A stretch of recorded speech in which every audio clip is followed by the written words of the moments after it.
Proclamación del Santo Evangelio según San Juan, capítulo 2, versículos del 13 al 25. Se acercaba la Pascua de los judíos y Jesús subió a Jerusalén y encontró en el templo a los vendedores de bueyes, ovejas y palomas y a los cambistas sentados. Y haciendo un azote de cordeles, los echó a todos del templo, ovejas y bueyes, y a los cambistas les esparció las monedas y les volcó las mesas. Y a los que vendían palomas les dijo: quiten esto de aquí, no conviertan en un mercado la casa de mi Padre. Sus discípulos se acordaron de lo que está escrito: el celo de tu casa me devora. Entonces intervinieron los judíos y se preguntaron: ¿qué signos nos muestras para orar así? Jesús contestó: destruyan ese templo y en 3 días lo levantaré. Los judíos replicaron: 46 años ha costado construir ese templo, ¿y tú lo vas a levantar en 3 días? Pero él hablaba del templo de su cuerpo. Y cuando resucitó de entre los muertos, los discípulos se acordaron de que lo había dicho y creyeron a la escritura y a la palabra que había dicho Jesús. Mientras estaba en Jerusalén por las fiestas de Pascua, muchos creyeron en su nombre viendo los signos que hacía. Pero Jesús no se confiaba a ellos porque los conocía a todos y no necesitaba el testimonio de nadie sobre un hombre, porque él sabía lo que hay dentro de cada hombre. Palabra del Señor. Te alabamos, Señor.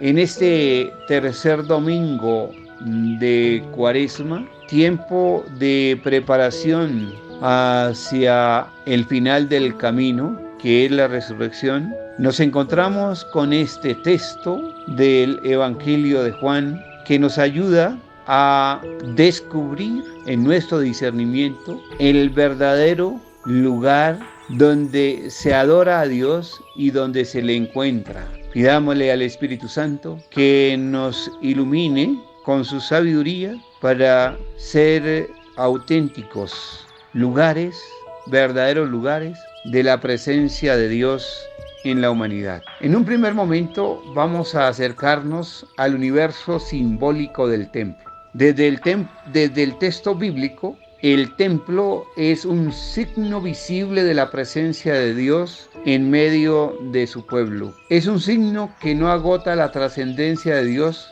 porque Dios no es inabarcable y no es inaferrable. Desde el caminar del pueblo por el desierto, cuando la presencia de Dios se significaba en la tienda del encuentro, hasta la construcción del templo de Jerusalén por manos de Salomón y sus posteriores reconstructores, Dios quiso este signo vivo de su fidelidad y de su amor a su pueblo. Para el mundo cristiano, habla fuerte la palabra de Jesús a la samaritana a propósito de los edificios. Los adoradores verdaderos adoran al Padre en espíritu y en verdad, como dice Juan 4:23.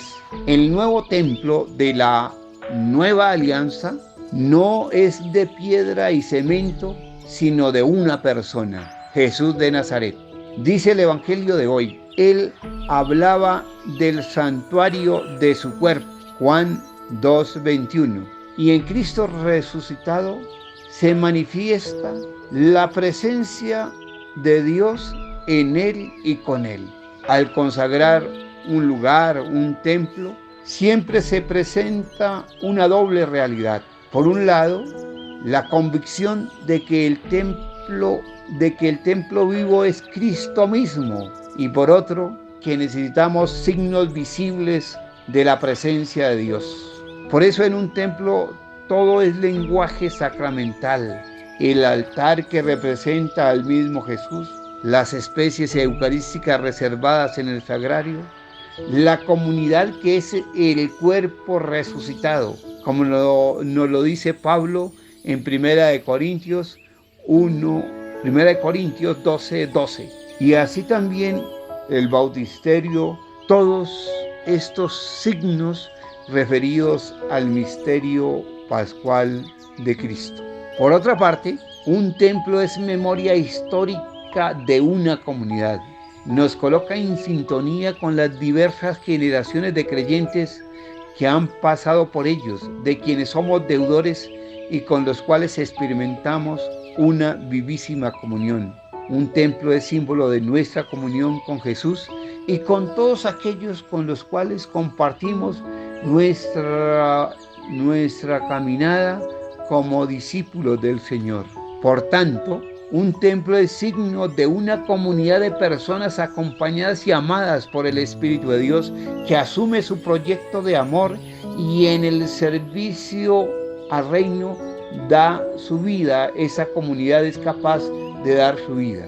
Este es el verdadero templo de Dios, significado en el esplendor de la piedra y su arquitectura, edificado en la realidad viva del resucitado, cuyo cuerpo se reconoce en el rostro de todos los bautizados que ofrecen su vida junto a Él y al Padre en servicio a los hermanos. Este es el templo del que hablaba Ezequiel allá en Ezequiel 47, 1-17. No un templo para encerrarse, sino un templo para abrirse, para ofrecerse, para darse. De él brotan los brazos de un río que cubre los puntos cardinales, es decir, todas las dimensiones de la tierra. Un río del cual no se pueden medir su caudal. Un río que es capaz de fecundar el desierto y sanar las aguas podridas y hediondas del mar muerto. Un río que genera vida en abundancia.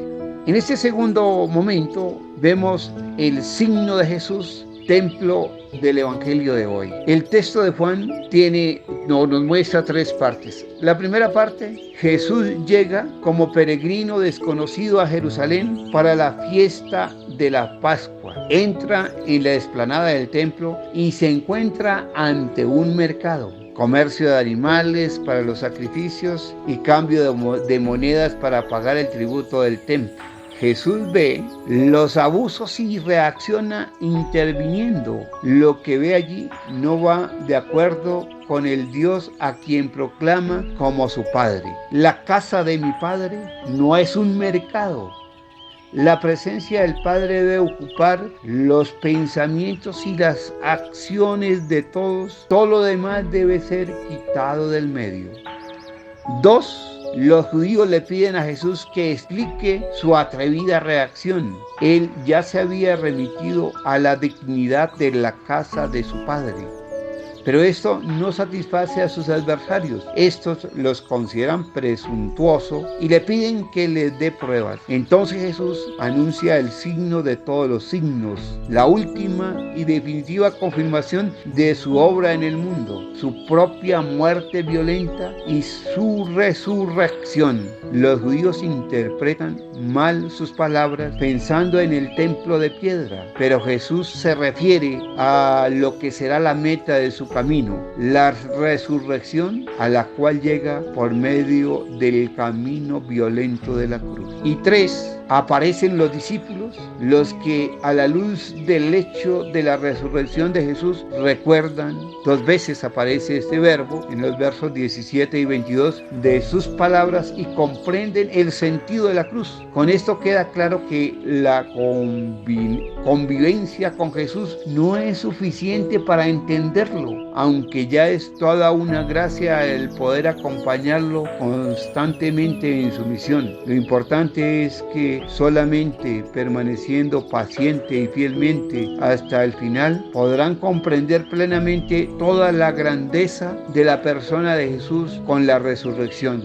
Solo la meta del camino, la resurrección, hará posible la captación del sentido del itinerario completo de sus acciones, palabras y compromisos. Tras la resurrección de Jesús se convierte en casa del Padre, en el auténtico lugar de encuentro entre Dios Dios y los seres humanos. La Cuaresma nos permite pregustar el final del camino que conduce a la resurrección. La Pascua que se acerca nos invita a construir una vida nueva según el estilo de Jesús. Transformar nuestra vida desde la relación de Dios Padre que Jesús revela es convertirnos en lugares auténticos de encuentro entre Dios y el ser humano, en fraternidad, en amistad, en misericordia y en compasión desde la ofrenda permanente de nuestras vidas. Así, Jesús es el lugar definitivo de la presencia de Dios en medio de su pueblo y el lugar por excelencia de la adoración de Dios. Él es la perfecta casa del Padre. El misterio de Dios se revela en todo su esplendor en la persona de Jesús. Les invito, queridos hermanos y hermanas, a preguntarnos qué hacer para que nosotros seamos y vivamos como templos vivos de Dios. ¿Qué sentido tiene para mí el templo donde nos reunimos para la celebración de la Pascua? ¿Qué nos quiere enseñar Jesús con la expulsión de los vendedores del templo? Que este evangelio que escuchamos hoy nos ayude a ser auténticos templos vivos donde Dios encuentra su casa y encuentra el lugar para encontrarse con el ser humano y sobre todo con los más necesitados. Gloria al Padre, al Hijo y al Espíritu Santo.